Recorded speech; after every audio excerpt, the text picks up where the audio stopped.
The Hitchhiker's Guide to the Galaxy by Douglas Adams. The podcast versions of the original Facebook Live readings during the coronavirus outbreak by Matthew Ogden, the Bearded Wit. Please bear in mind that as Facebook Live recordings, these are rough and ready. There are mistakes, there are a few trip-ups here and there is laughter from the reader as he goes through and follows the humour himself along with you, the listener. We hope you enjoy listening to these and share liberally. Part 9. The Hitchhiker's Guide to the Galaxy notes that Disaster Area, a plutonium rock band from the Gagrakaka mine zones, are generally held not only to be the loudest rock band in the galaxy, but in fact the loudest noise of any kind at all. Regular concertgoers judge that the best sound is usually to be heard from within a large concrete bunker some 37 miles from the stage, whilst the musicians themselves play their instruments by remote control from within a heavily insulated spaceship, which stays in orbit around the planet, or more frequently, around a completely different planet. Their songs are, on the whole, very simple, and mostly follow the familiar theme of boy being meets girl being beneath a silvery moon, which then explodes for no adequately explained reason. Many worlds have now banned their act altogether, sometimes for artistic reasons, but most commonly because the band's public address system contravenes local strategic arms limitation treaties. This has not, however, stopped their earnings from pushing back the boundaries of pure hypermathematics, and their chief research accountant has recently been appointed Professor of Neomathematics at the University of Maximegalon, in recognition of both his general and his special theories of disaster area tax returns, in which he proves that the whole fabric of the space-time continuum is not merely curved, it is in fact totally bent. Ford staggered back to the table where Zaphod, Arthur, and Trillian were sitting waiting for the fun to begin.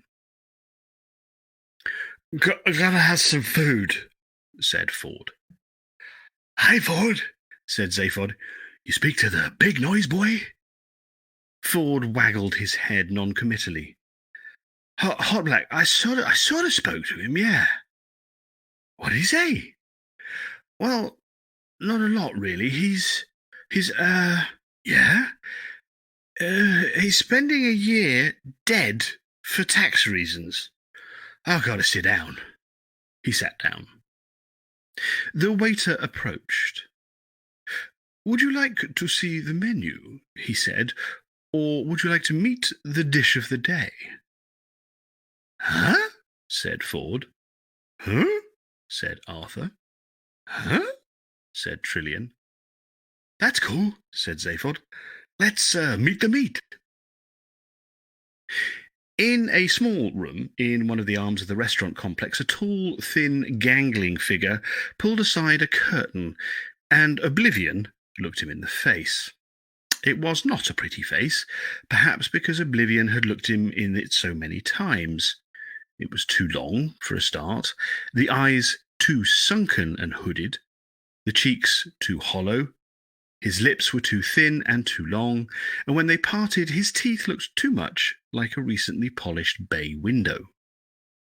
The hands that held the curtain were long and thin too. They were also cold.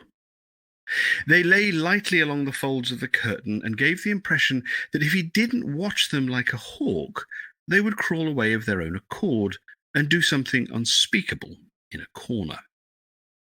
He let the curtain drop, and the terrible light that had played on his features went off to play somewhere more healthy. He prowled around his small chamber like a mantis contemplating an evening's praying, finally settling on a rickety chair by a trestle table, where he leafed through a few sheets of jokes. A bell rang. He pushed the thin sheaf of papers aside and stood up. His hands brushed limply over some of the 1 million rainbow-coloured sequins with which his jacket was festooned, and he was gone through the door. In the restaurant, the lights dimmed. The band quickened its pace. A single spotlight stabbed down into the darkness of the stairway that led up to the center of the stage. Up the stairs bounded a tall, brilliantly colored figure. He burst onto the stage, tripped lightly up to the microphone, removed it from its stand with one swoop of his long, thin hand, and stood for a moment, bowing left and right to the bowing left and right to the audience, acknowledging their applause and displaying to them his bay window. He waved to his particular friends in the audience, even though there weren't any there, and waited for the applause to die down. He held up his hand and smiled a smile that stretched not merely from ear to ear, but seemed to extend somewhere beyond the mere confines of his face. "Thank you, ladies and gentlemen," he cried. "Thank you very much. Thank you so much." He eyed them with a twinkling eye. "Ladies and gentlemen," he said, "the universe as we know it has now been in existence for over 170,000 million billion years, and will be ending in a little over half an hour. So, welcome, one and all, to Milliways, the restaurant at the end of the universe." With a gesture, he deftly conjured another round of spontaneous applause. With another, he cut it. "I am your host for tonight," he said. "My name is Max Quartelpleen." Everybody knew this. His act was famous throughout the known galaxy, but he said it for the fresh applause it generated, which he acknowledged with a disclaiming smile and wave. "And I've just come straight from the very other end of time, where I've been hosting a show at the Big Bang Burger Bar, where I can tell you we had a very exciting evening, ladies and gentlemen, and I will be with you right through this historic occasion, the end of history itself." Another burst of applause died away quickly as the lights dimmed down further. On every table, candles ignited themselves spontaneously, eliciting a slight gasp from all the diners, and wreathing them in 1,000 tiny flickering lights and 1,000,000 intimate shadows. A tremor of excitement thrilled through the darkened restaurant as the vast golden dome above them began very, very slowly to dim, to darken, to fade. Max's voice was hushed as he continued. "So, ladies and gentlemen," he breathed, "the candles are lit.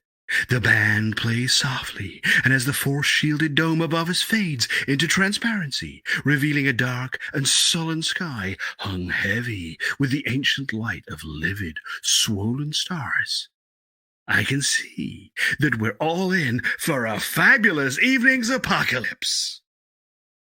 Even the soft tootling of the band faded away as stunned shock descended on all those who had not seen the sight before. A monstrous, grisly light poured in on them. A hideous light, a boiling, pestilential light, a light that would have disfigured hell. The universe was coming to an end. For a few interminable seconds, the restaurant spun silently through the raging void. Then Max spoke again. "For those of you who ever hope to see the light at the end of the tunnel," he said, "this is it." The band struck up again. "Thank you, ladies and gentlemen," cried Max. "I'll be back with you again in just a moment. And meanwhile, I leave you in the very capable hands of Mr. Reg Nullify and his cataclysmic combo. Big hand, please, ladies and gentlemen, for Reg and the boys."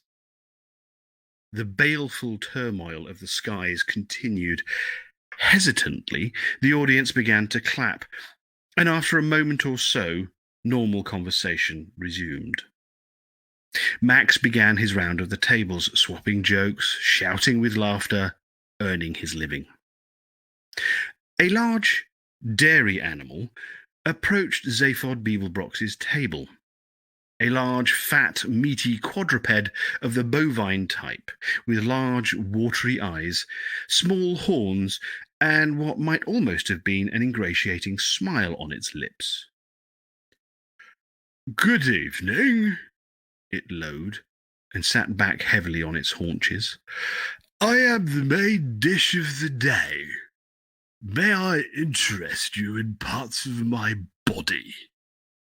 It harumphed and gurgled a bit, wriggled its hind quarters into a more comfortable position, and gazed peacefully at them. Its gaze was met by looks of startled bewilderment from Arthur and Trillian, a resigned shrug from Ford Prefect, and naked, unabashed hunger from Zaphod Beeblebrox. "Something off the shoulder, perhaps," suggested the animal, "braised in a white wine sauce." "Your shoulder?" said Arthur in a horrified whisper. "But naturally my shoulder, sir," mooed the animal contentedly. "Nobody else's is mine to offer." Zaphod leapt to his feet and started prodding and feeling the animal's shoulder appreciatively. "Oh, the rump is very good," murmured the animal. "I've been exercising it and eating plenty of grain, so there's a lot of good meat there." It gave a mellow grunt, gurgled again, and started to chew the cud. It swallowed the cud again. "Or a casserole of me, perhaps," it added. "You mean this animal actually wants us to eat it?" whispered Trillian to Ford. "Me?" said Ford, with a glazed look in his eyes. I don't mean anything." "That's absolutely horrible!" exclaimed Arthur. "The most revolting thing I've ever heard." "What's the problem, Earthman?" said Zaphod, now transferring his attention to the animal's enormous rump. I just don't want to eat an animal that's standing there inviting me to," said Arthur. "It's heartless." "Better than eating an animal that doesn't want to be eaten," said Zaphod. "That's not the point," Arthur protested. Then he thought about it for a moment. "All right," he said, "maybe that is the point. I don't care. I'm not going to think about it now. I'll just... The universe raged about him in its death throes. "I think I'll just have a green salad," he muttered. "May I urge you to consider my liver?" asked the animal. "It must be very rich and tender by now. I've been force-feeding myself for months." "A green salad," said Arthur emphatically. "A green salad?" "Oops, sorry. A green salad?" said the animal, rolling his eyes disapprovingly at Arthur. "Are you going to tell me," said Arthur, "that I shouldn't have green salad?" "Well," said the animal, "I know many vegetables that are very clear on that point, which is why it was eventually decided to cut through the whole tangled problem and breed an animal that actually wanted to be eaten and was capable of saying so clearly and distinctly. And here I am." It managed a very slight bow. "Glass of water, please," said Arthur. "Look," said Zaphod, "we want to eat, and we don't want to make a meal of the issues. 4 rare steaks, please, and hurry. We haven't eaten in 576,000 million years." The animal staggered to its feet and gave a mellow gurgle. "A very wise choice, sir, if I may say so. Very good," it said. I'll just nip off and shoot myself." He turned and gave a friendly wink to Arthur. "Don't worry, sir," he said. I'll be very humane. It waddled off unhurriedly to the kitchen. A matter of minutes later, the waiter arrived with 4 huge steaming steaks. Zaphod and Ford wolfed straight into them without a second's hesitation. Trillian paused, then shrugged and started into hers. Arthur stared at his, feeling slightly ill. "Hey, Earthman," said Zaphod with a malicious grin on the face that wasn't stuffing itself. "What's eating you?" And the band played on. All around the restaurant, people and things relaxed and chatted. The air was filled with talk of this and that, and with a mingled sense of exotic plants, extravagant foods, and insidious wines. For an infinite number of miles in every direction, the universal cataclysm was gathering to a stupefying climax. Glancing at his watch, Max returned to the stage with a flourish. "And now, ladies and gentlemen," he beamed, "is everyone having one last wonderful time?" "Yes," called out the sort of people who call out yes when comedians ask them if they're having a wonderful time. "That's wonderful," enthused Max. "Absolutely wonderful. And as the photon storms gather in swirling crowds around us, preparing to tear apart the last of the red-hot suns, I know you're all going to settle back and enjoy with me what I know we will all find an immensely exciting and terminal experience." He paused. He caught the audience with a glittering eye. "Believe me, ladies and gentlemen," he said, "there is nothing penultimate about this one." He paused again. Tonight, his timing was immaculate. Time after time he had done this show, night after night.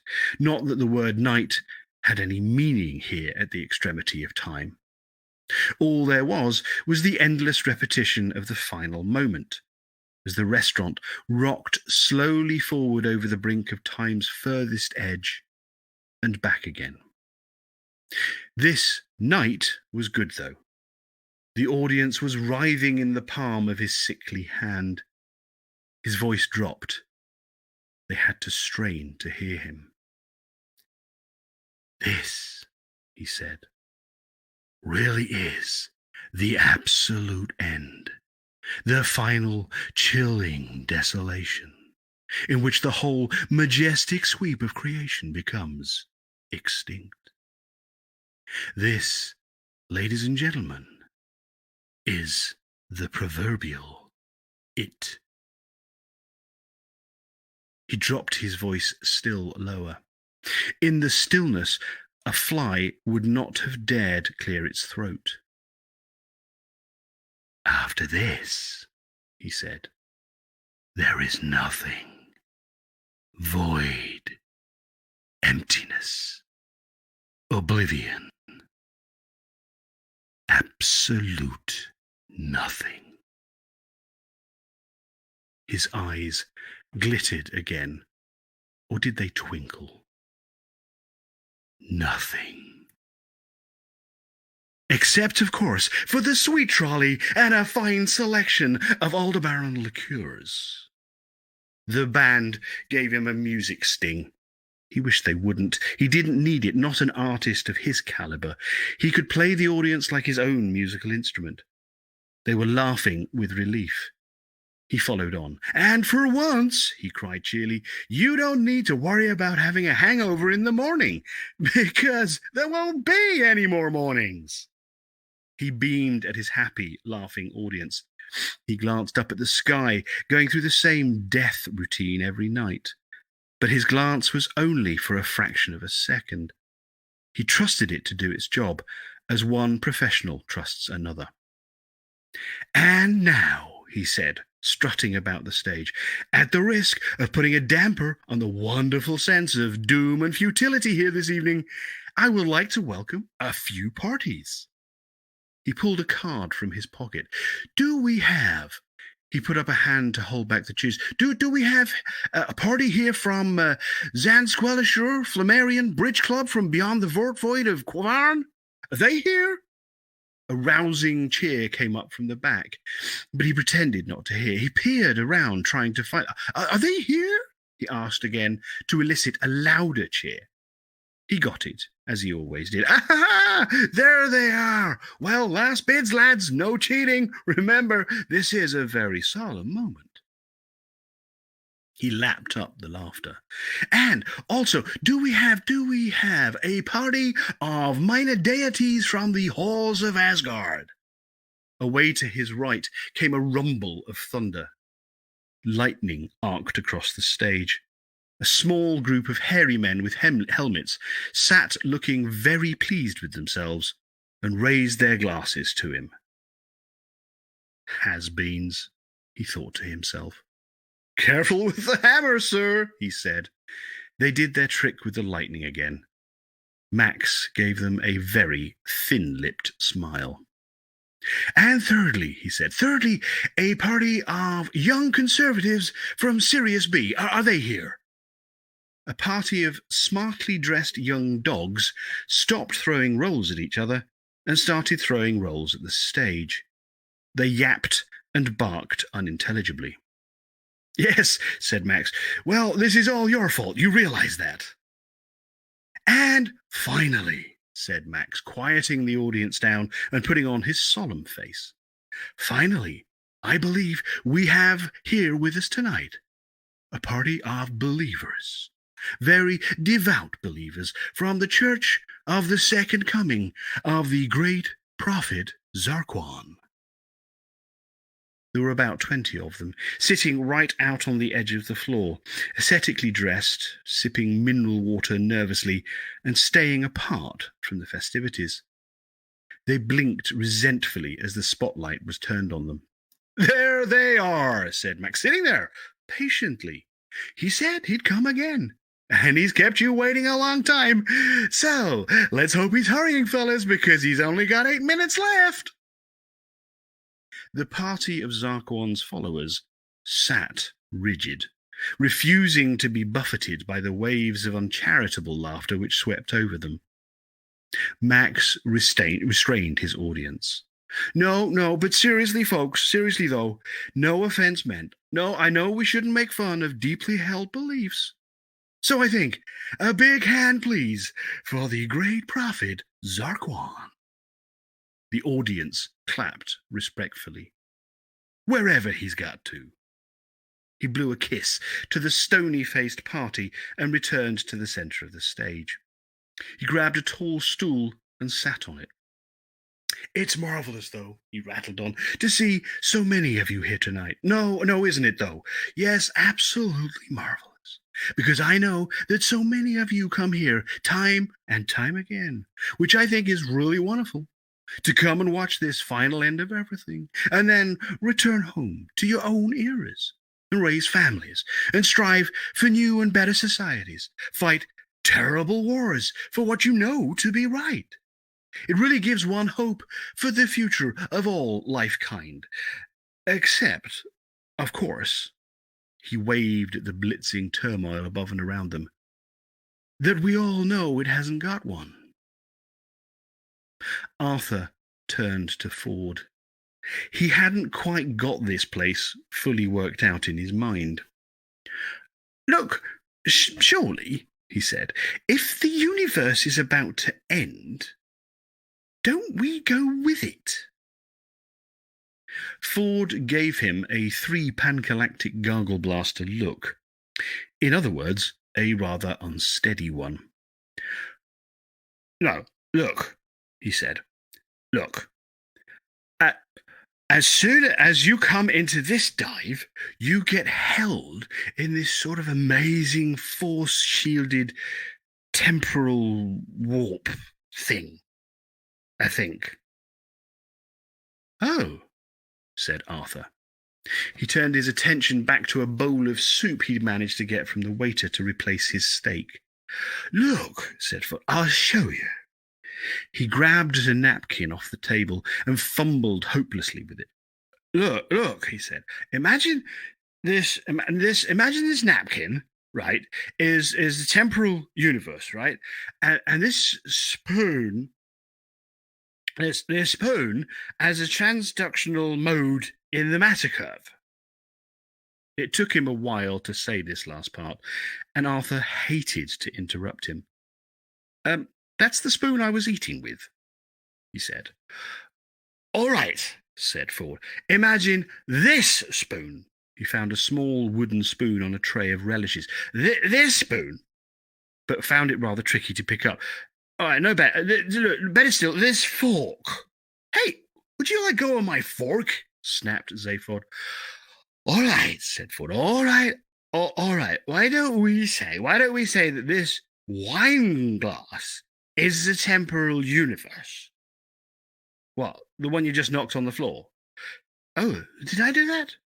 Yes. All right, said Ford. Oh, forget that. I mean, look.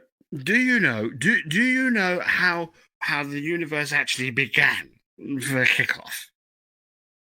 Probably not, said Arthur, who'd wished he'd never embarked on any of this. All right, said Ford. Oh, imagine this, right? You get this bath, right? A large round bath, and it's made of ebony. Where from? Said Arthur. Harrods was destroyed by the Vogons. Doesn't matter. So you keep saying. Listen, all right. Okay, you get this bath, see? Imagine you've got this bath and it's ebony and it's conical. Conical? Said Arthur. What sort of... Shh, said Ford. It's conical. So what you do is, you fill it with fine white sand, all right, or sugar. Fine white sand and or sugar. Anything, doesn't matter. Sugar's fine. And when it's full, you pull the plug out. Are you listening? I'm listening. You pull the plug out, and it all just twirls away out of the plug hole. I see. You don't see it all. You don't see it all. I haven't got to the clever bit yet. You want to hear the clever bit? Tell me the clever bit. I'll tell you the clever bit. Ford thought for a moment, trying to remember what the clever bit was. The clever bit is this. You film it happening. Clever, agreed Arthur. You get a movie camera and you film it happening. Clever. No, that's not the clever bit. This is the clever bit. I remember now. I remember this is the clever bit. The clever bit is that you then thread the film in the projector backwards. Backwards? Yeah, threading it backwards is definitely the clever bit. So then you just sit and you watch it, and everything just appears to spiral upwards out of the plug hole and fill the bath, see? And that's how the universe began, said Arthur. No, said Ford, but it's a marvellous way to relax. He reached for his wine glass. Where's my wine glass? He said. It's on the floor. Ah.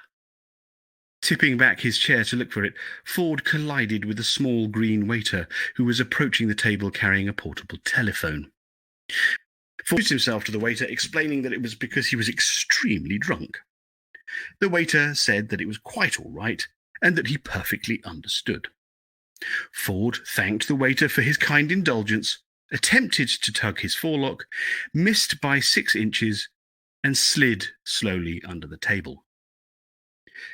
Mr. Zaphod Beeblebrox? Inquired the waiter. Yeah, said Zaphod, glancing up from his third steak. There is a phone call for you. Hey, what? A phone call, sir. For me? Here? Hey, but who knows where I am? One of his minds raced. The other dawdled lovingly over the food it was still shoveling into its maw. Excuse me if I carry on, won't you?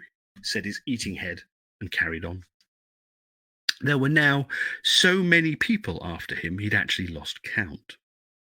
He shouldn't have made such a conspicuous entrance. Hell, why not though, he thought. How do you know if you're having fun if no one's watching you to see you having it? Maybe somebody here tipped off the galactic police, said Trillian. Everyone saw you come in.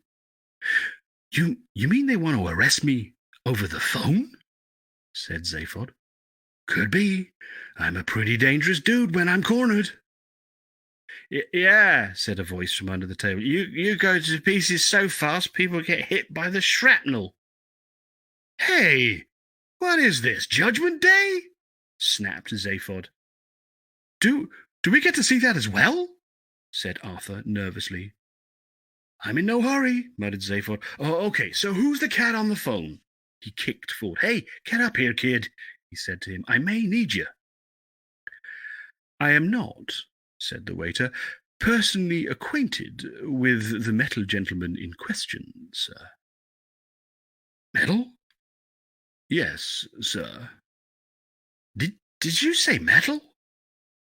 Yes, sir. I said that I am not personally acquainted with the metal gentleman in question. Okay, carry on. But I am informed that he has been waiting for your return for a considerable number of millennia. It seems you left here somewhat precipitately. Left here? Said Zaphod. Are you being strange? We only just arrived here. Indeed, sir, persisted the waiter doggedly. But before you arrived here, sir, I understand that you left here. Zaphod tried this first in one brain, then in the other. You're saying, he said, that before we arrived here, we left here. This is going to be a long night, thought the waiter. Precisely, sir, he said. Put your analyst on danger money, baby, advised Zaphod. No, wait a minute, said Ford, emerging above table level again. Where exactly is here? To be absolutely exact, sir, it is Frogstar World B. But we just left there, protested Zaphod. We left there and we came to the restaurant at the end of the universe. Yes, sir, said the waiter, feeling that he was now into the home stretch and running well. The one was constructed on the ruins of the other. Oh, said Arthur brightly. You mean we've travelled in time, but not in space? Listen, you semi-evolved simian, cut in Zaphod. Go climb a tree, will you? Arthur bristled. Go bang your heads together, Four Eyes, he advised Zaphod. No, the waiter said to Zaphod. Your monkey has got it right, sir. Arthur stuttered in fury and said nothing apposite, or indeed coherent. You jumped forward, I believe, 576,000 million years, whilst staying in exactly the same place, explained the waiter. He smiled. He had a wonderful feeling that he had finally won through against what seemed to be insuperable odds. That's it, said Zaphod. I've got it. I told a computer to send us to the nearest place to eat. That's exactly what it did. Give or take 576,000 million years or whatever, we never moved. Neat. They all agreed that this was indeed very neat. But who, said Zaphod, is the cat on the phone? Whatever happened to Marvin? Said Trillian. Zaphod clapped his hands, his heads.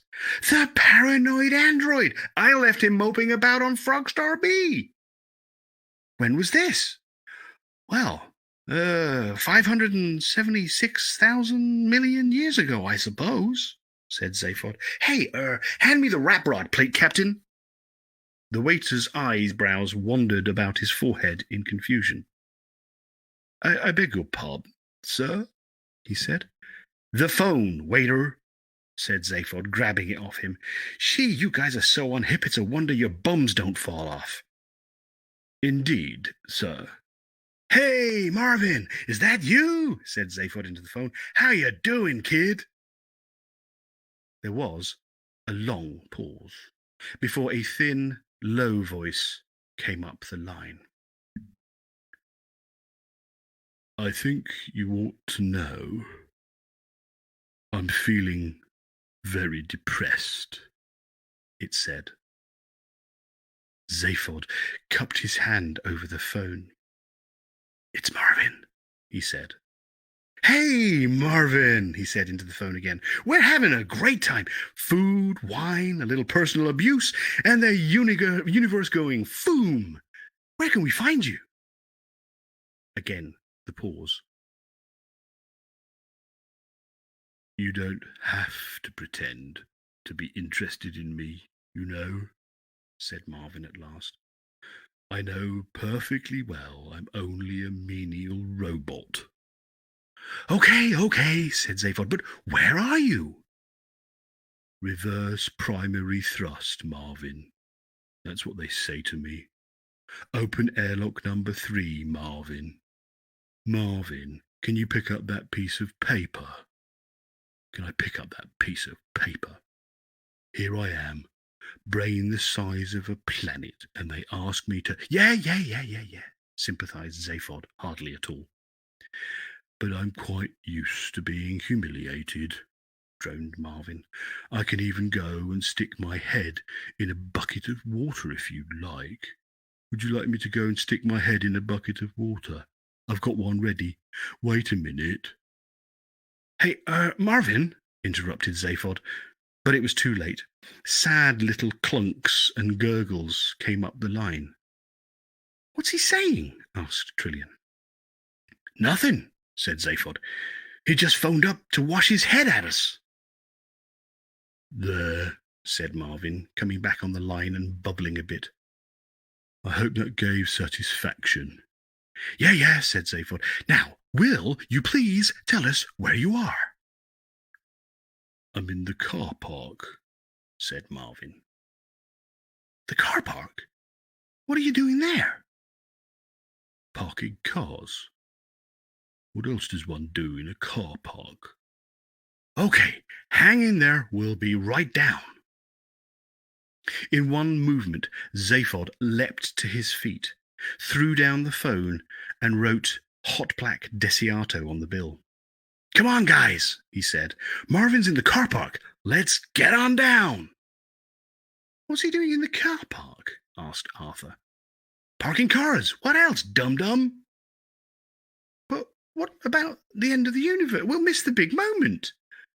I've seen it. It's rubbish, said Zaphod. Nothing but gnib-gib. A what? The opposite of a big bang. Come on, let's get zappy. Few of the other diners paid them any attention as they weaved their way through the restaurant to the exit. Their eyes were riveted on the horror of the skies. An interesting effect to watch for, Max was telling them, is in the upper left-hand quadrant of the sky, where if you look really carefully, you can see the star system Hastromil boiling away into the ultraviolet. Anyone here from Hastromil? There were one or two slightly hesitant cheers from somewhere at the back. Well, said Max, beaming cheerfully at them, it's too late to worry whether you left the gas on now, huh?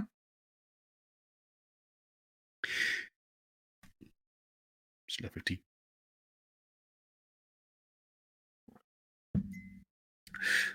The main reception foyer was almost empty, but Ford nevertheless weaved his way through it.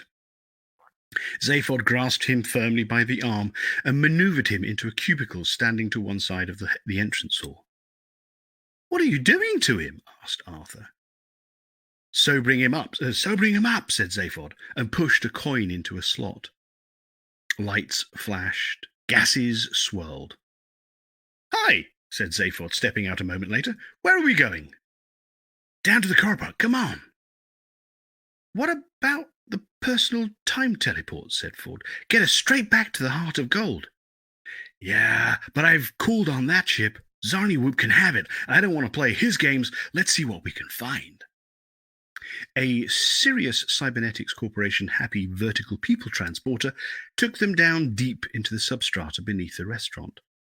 They were glad to see it had been vandalized and didn't try to make them happy as well as take them down. At the bottom of the shaft, the doors opened and a blast of cold, stale air hit them. The first thing they saw on leaving the lift was a long concrete wall with over 50 doors in it, offering lavatory facilities for all 50 major life forms. Nevertheless, like every car park in the galaxy throughout the entire history of car parks, this car park smelt predominantly of impatience. They turned a corner and found themselves on a moving catwalk that traversed a vast cavernous space that stretched off into the dim distance. It was divided off into bays, each of which contained a spaceship belonging to one of the diners upstairs. Some smallish and utilitarian mass production models, others vast shining limo ships, the playthings of the very rich. Zaphod's eyes sparkled with something that may or may not have been avarice as he passed over them. In fact, it's best to be clear on this point. Avarice is definitely what it was. "There he is," said Trillian. "Marvin, down there." They looked to where she was pointing. Dimly they could see a small metal figure listlessly rubbing a small rag on one remote corner of a giant silver sun cruiser. At short intervals along the moving catwalk, wide transparent tubes led down to floor level. Zaphod stepped off the catwalk into one of these and floated gently downwards. The others followed. Thinking back to this later, Arthur Dent thought it was the single most enjoyable experience of his travels in the galaxy.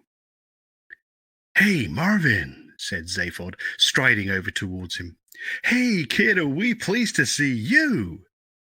Marvin turned, and insofar as it is possible for a totally inert metal face to look reproachful, this is exactly what it did. "No, you're not," he said.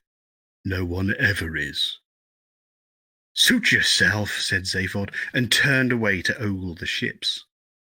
Ford went with him. Only Trillian and Arthur actually went up to Marvin. "No, really, we are," said Trillian, and patted him in a way that he disliked intensely. "Hanging around, waiting for us all this time." 576,000,000,3,579 years, said Marvin. "I counted them." "Well, here we are now," said Trillian, feeling, quite correctly in Marvin's view, that it was a slightly foolish thing to say. "The first 10 million years were the worst," said Marvin.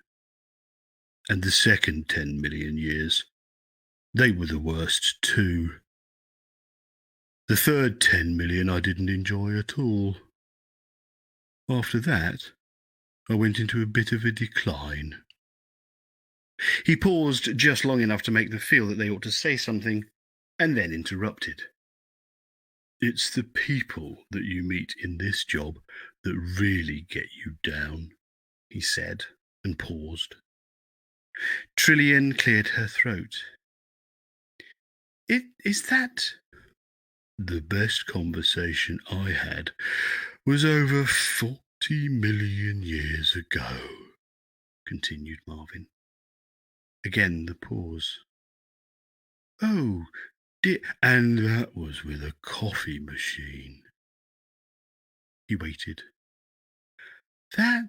"You don't like talking to me, do you?" said Marvin in a low, desolate tone. Trillian talked to Arthur instead. Further down the chamber, Ford Prefect had found something of which he very much liked the look. Several things, in fact. "Zaphod," he said in a quiet voice, "just look at some of these little star trolleys." Zaphod looked. Zaphod liked. The craft they were looking at was, in fact, pretty small, but extraordinary, and very much a rich kid's toy. It was not much to look at. It resembled nothing so much as a paper dart, about 20 feet long, made of thin but tough metal foil. At the end was a small horizontal two-man cockpit. It had a tiny charm drive engine, which was not capable of moving at any great speed. The thing it did, however, have was a heat sink. The heat sink had a mass of some 2,000 billion tons and was contained within a black hole mounted in an electromagnetic field situated halfway along the length of the ship. And this heat sink enabled the craft to be maneuvered to within a few miles of a yellow sun, there to catch and ride the solar flares that burst from its surface. Flare riding is one of the most exotic and exhilarating sports in existence, and those who can, dare, and afford to do it are amongst the most lionized men in the galaxy. It is also, of course, stupefyingly dangerous. Those who don't die riding invariably die of sexual exhaustion at one of the Daedalus Club's après flare parties. Ford and Zaphod looked on and passed on. "And this, baby," said Ford, "the tangerine star buggy with the black sunbusters." Again, the star buggy was a small ship. Totally misnamed one, in fact, because the one thing it didn't manage was interstellar distances. Basically, it was a sporty planet hopper, dolled up to look like something it wasn't. Nice lines, though. They passed on. The next one was a big one, about 30 yards long. A coach-built limo ship, obviously designed with one aim in mind, that of making the beholder sick with envy. The paintwork and accessory detail clearly said, "Not only am I rich enough to afford this ship, I am also rich enough not to take it seriously." It was wonderfully hideous. "Just look at it," said Zaphod. "Multi-cluster quark drive, Perspex running boards. Got to be a Laszlo Laricon custom job." He examined every inch. "Yeah," he said, "look at the infra-pink lizard emblem on the neutrino cowling. Laszlo's trademark. The man has no shame." "I was passed by one of these mothers once, out by the Axel Nebula," said Ford. "It was going flat out. I was going flat out. And this thing just strolled past me. Star drive hardly ticking over. Just incredible." Zaphod whistled appreciatively. 10 seconds later," said Zaphod, "it smashed straight into the third moon of Jaglin Beta." "Yeah, right? Amazing looking ship, though. Looks like a fish, moves like a fish, steers like a cow." Ford looked around the other side. "Hey, come and see," he called out. "There's a big mural painted on this side, a bursting sun. Disaster Area's trademark. This must be Hot Black Ship. Lucky old bugger. They do this terrible song, which ends with a stunt ship crashing into the sun. Meant to be an amazing spectacle. Expensive in stunt ships, though." Zaphod's attention, however, was elsewhere. His attention was riveted on the ship standing next to Hot Black Desiato's limo. His mouths hung open. "That," he said, "that is really bad for the eyes." Ford looked. He stood, astonished. It was a ship of classic, simple design, like a flattened salmon. 20 yards long, very clean, very sleek. There was just one remarkable thing about it. "It's so black," said Ford Prefect. You can hardly make out its shape. Light just seems to fall into it." Zaphod said nothing. He had simply fallen in love. The blackness of it was so extreme that it was almost impossible to tell how close you were standing to it. Your eyes just slide off it," said Ford in wonder. It was an emotional moment. He bit his lip. Zaphod moved forwards towards it, slowly, like a man possessed, or more accurately, like a man who wanted to possess. His hand reached out to stroke it. His hand stopped. His hand reached out to stroke it again. His hand stopped again. "Come and feel this surface," he said in a hushed voice.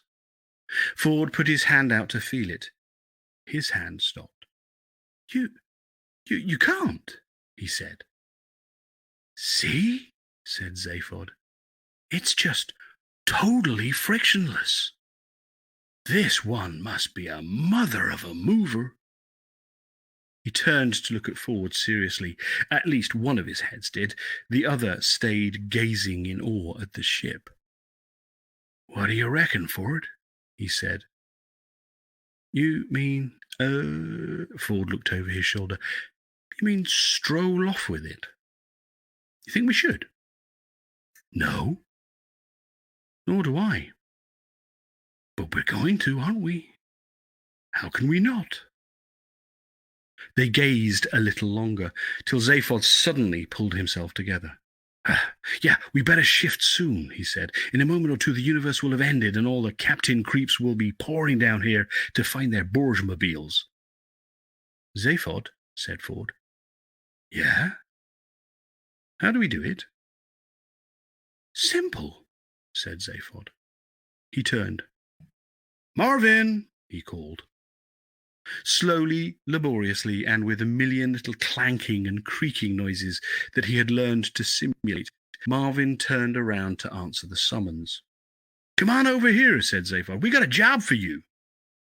Marvin trudged towards them. "I won't enjoy it," he said. "Yes, you will," enthused Zaphod. "There's a whole new life stretching out ahead of you." "Oh, not another one," groaned Marvin. "Will you shut up and listen?" hissed Zaphod. "This time there's going to be excitement and adventure and really wild things." "Sounds awful," Marvin said. "Marvin, all I am trying to ask you, I suppose you want me to open this ship for you." "What? Yeah, that's right," said Zaphod jumpily. He was keeping at least 3 eyes on the entrance. Time was short. "Well, I wish you'd just rather tell me than try and engage my enthusiasm," said Marvin, "because I haven't got one." He walked up to the ship, touched it, and a hatchway swung open. Ford and Zaphod stared at the opening. "Don't mention it," said Marvin. "Oh, you didn't." He trudged away again. Arthur and Trillian clustered round. "What's happening?" asked Arthur. "Look at this," said Ford. "Look at the interior of this ship." "Weirder and weirder," breathed Zaphod. It's black," said Ford. Everything in it is just totally black." In the restaurant, things were fast approaching the moment after which there wouldn't be any more moments. All eyes were fixed on the dome. other than those of Hot Black Desiato's bodyguard, which were looking intently at Hot Black Desiato, and those of Hot Black Desiato himself, which the bodyguard had closed out of respect. The bodyguard leaned forward over the table. Had Hot Black Desiato been alive, he probably would have deemed this a good moment to lean back, or even go for a short walk. His bodyguard was not a man who improved with proximity. On account of his unfortunate condition, however, Hot Black Desiato remained totally inert. "Mr. Desiato, sir," whispered the bodyguard. Whenever he spoke, it looked as if the muscles on either side of his mouth were clambering over each other to get out of the way. "Mr. Desiato, can you hear me?" Hot Black Desiato, quite naturally, said nothing. "Hot Black," hissed the bodyguard. Again, quite naturally, Hot Black Desiato did not reply. Supernaturally, however, he did. On the table in front of him, a wineglass rattled. A fork rose an inch or so and tapped against the glass. It settled on the table again. The bodyguard gave a satisfied grunt. "It's time we were going, Mr. Desiato," muttered the bodyguard. "Don't want to get caught in a rush, not in your condition. You want to get to the next gig nice and relaxed. There's a really big audience for it. One of the best. Kakrafoon. 576,002 million years ago. Had you will have been looking forward to it." The fork rose again, paused, waggled in a non-committal sort of way, and dropped again. "Ah, come on," said the bodyguard. "It's going to have been great. You knocked 'em cold." The bodyguard would have given Dr.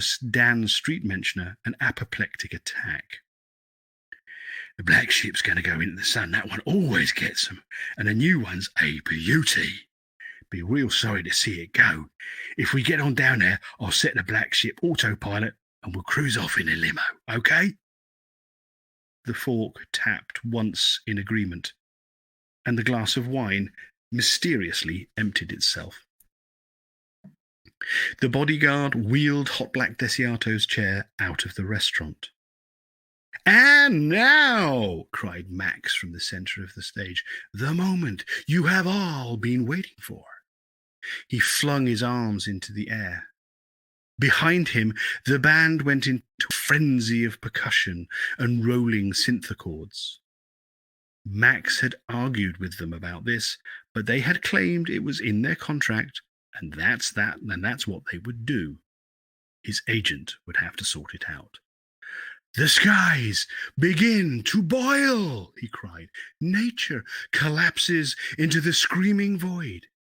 In 20 seconds' time, the universe itself will be at an end. See where the light of infinity bursts in upon us."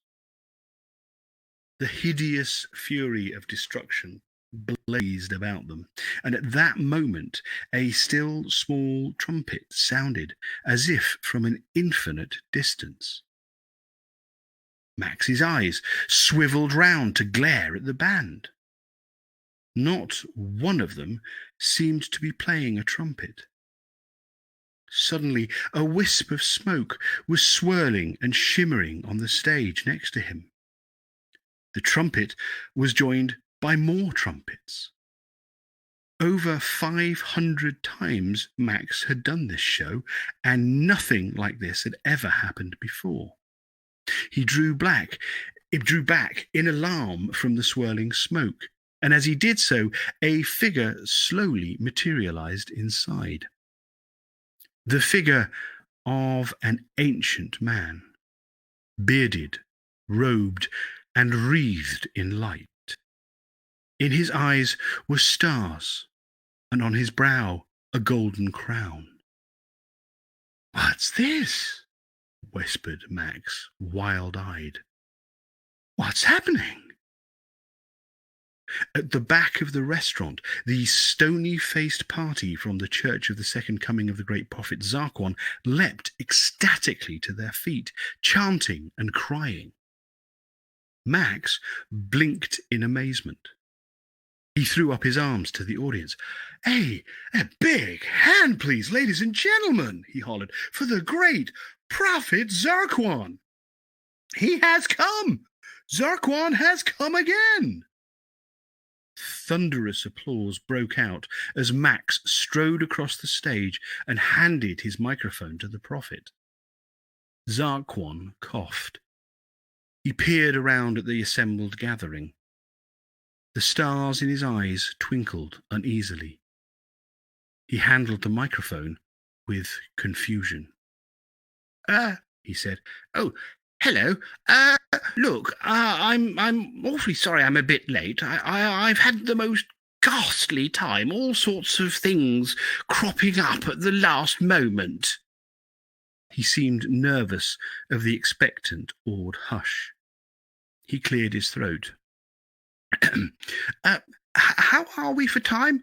Have I got just a minute? And so the universe ended.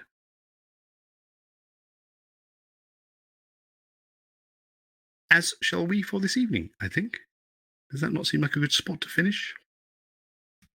Thank you very much again, everybody, for attending and making this so much fun for me to do. We will carry on again next week. Same time, same place, same channels. As I said to people at the beginning of the first abortive version this evening, which kind of crapped out on us, I will be starting to post the onto both. I'll try that in English, shall I? I will be posting these onto iTunes and Spotify as podcasts. Sorry, I've just seen the thing. Brendan, my mother just wrote, when my lamp broke, she said, "I've got a spare lamp if you'd like one."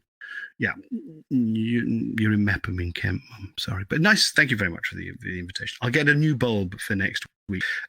So yes, the podcast will start to be rolled out onto iTunes and Spotify and other podcast channels.